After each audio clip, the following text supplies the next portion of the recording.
This conference will now be recorded. अच्छा भाई, बच्चों देखिए, पहली एडजस्टमेंट गिवन आपके पास ऑफिस सप्लाईज ऑन हैंड 500 और ट्रायल बैलेंस में आपके पास है ऑफिस सप्लाईज 1600। ठीक है ना जी।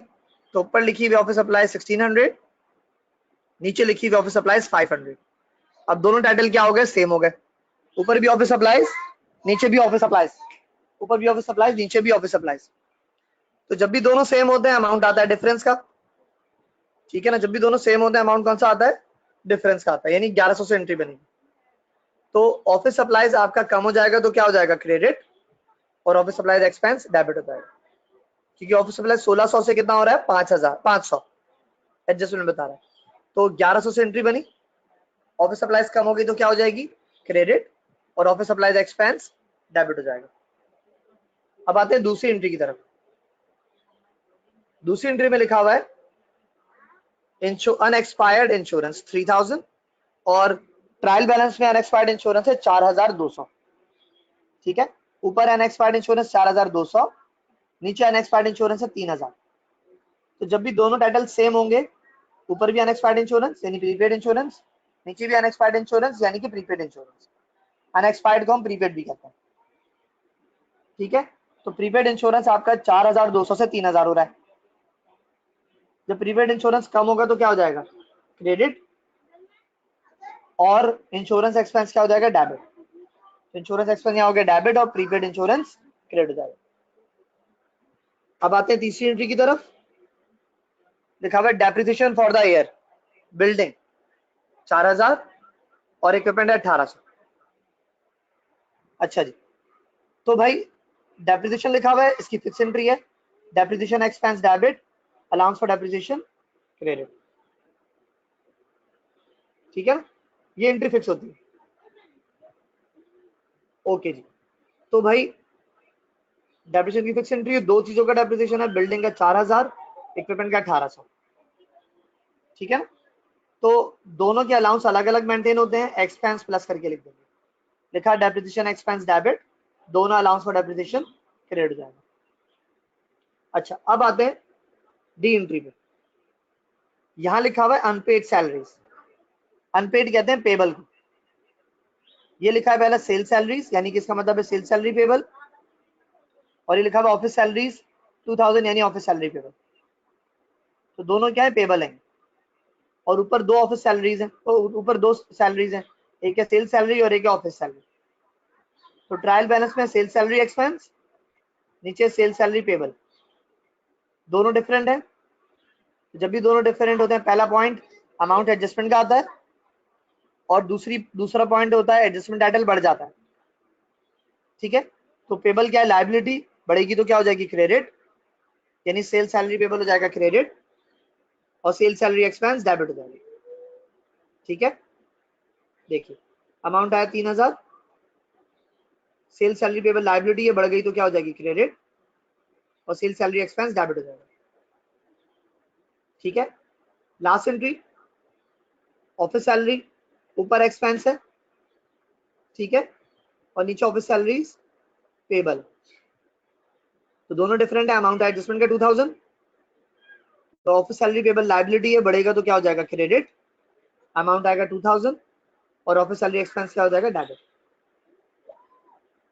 लिखा office salary expense debit, office salary payable credit. अच्छा जी,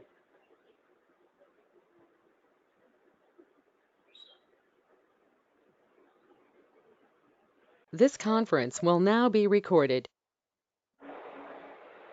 ओके जी, अब आते हैं 2012 प्राइवेट की तरफ। 12 प्राइवेट की पहली एंट्री आपके पास है मर्चेंडाइज इन्वेंट्री की। 2012 प्राइवेट मर्चेंडाइज इन्वेंट्री एंडिंग की फिक्स एंट्री होती है। ठीक, कंपनी का नेम है इसहाक एंड कंपनी। ठीक है जी, तो भाई मर्चेंडाइज इन्वेंट्री की फिक्स एंट्री बनेगी, merchandise inventory debit, income summary credit. Air है 2012 प्राइवेट, क्वेश्चन नंबर 8, कंपनी का नेम है इसहाक एंड कंपनी। तो पहली एंट्री बनी merchandise inventory debit, income summary credit 60,000 से। दूसरी एंट्री की तरफ आते हैं, क्या लिखी हुई है, bad debt expense 5% of net sale, ठीक है। Bad debt expense 5% of net sales. Net sales कैसे आती है हमारे पास? सेल्स में से sales return sale discount minus करके आती है। नेट सेल यदि सेल्स में से sales return sale discount minus करके आती है। तो सेल्स कितनी है मेरे पास? 262,000 माइनस करेंगे सेल डिस्काउंट 3,000। अगर सेल्स रिटर्न होता तो वो भी माइनस हो जाता, तो सेल रिटर्न नहीं है तो हमने माइनस नहीं किया। तो सेल्स में से सेल डिस्काउंट माइनस करेंगे, क्या आ जाएगा? Net sales. उसका निकालेंगे 5%। तो 262,000 माइनस 3,259, उसका निकालेंगे 5%। तो कितना आएगा? 12950, ठीक है। तो 12950 से एंट्री बनेगी bad debt expense debit, allowance for bad debts credit, ठीक है ना। Bad debt expense debit, allowance for bad debts credit, ये बन गई हमारी दूसरी एंट्री, ठीक है। अब आते हैं तीसरी एंट्री की तरफ। तीसरी एंट्री में ट्रायल बैलेंस में लिखा हुआ है आपके पास प्रीपेड इंश्योरेंस 6000 और एडजस्ट में लिखा हुआ है प्रीपेड इंश्योरेंस 1500। तो भाई दोनों सेम है, ऊपर भी प्रीपेड इंश्योरेंस, नीचे भी प्रीपेड इंश्योरेंस। तो भाई ऊपर प्रीपेड इंश्योरेंस है 6000, नीचे प्रीपेड इंश्योरेंस है 1500। तो अमाउंट आएगा दोनों के डिफरेंस का, यानी कि 4500। तो एंट्री बनेगी 4500 से, ठीक है। प्रीपेड कम हो रहा है, कम होगा तो क्या हो जाएगा? क्रेडिट। तो हमने प्रीपेड इंश्योरेंस किया क्रेडिट, और इंश्योरेंस एक्सपेंस क्या हो जाएगा? डेबिट, ठीक है। प्रीपेड इंश्योरेंस कम हुआ क्रेडिट, और इंश्योरेंस एक्सपेंस डेबिट, ठीक है। अब आते हैं चौथी एंट्री की तरफ। चौथी एंट्री में लिखा हुआ है आपके पास अनअर्न्ड कमीशन है 1000। ट्रायल बैलेंस में अनअर्न्ड कमीशन कितना है आपके पास? ट्रायल बैलेंस में अनअर्न्ड कमीशन है आपके पास 3500।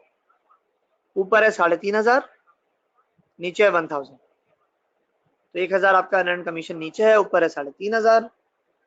अमाउंट आएगा डिफरेंस का 2500। तो अमाउंट आ गया डिफरेंस का 2500। अनअर्न्ड कमीशन कम हुआ तो क्या हो जाएगा? डेबिट, डेबिट, और कमीशन इनकम क्रेडिट हो जाएगा, ठीक है ना। लायबिलिटी ये कम हो गई debit, commission income credit. Last entry पे आते हैं।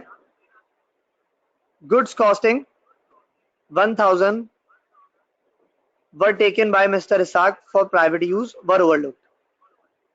तो 1000 की ड्राइंग करी जो कि लिखना भूल गए।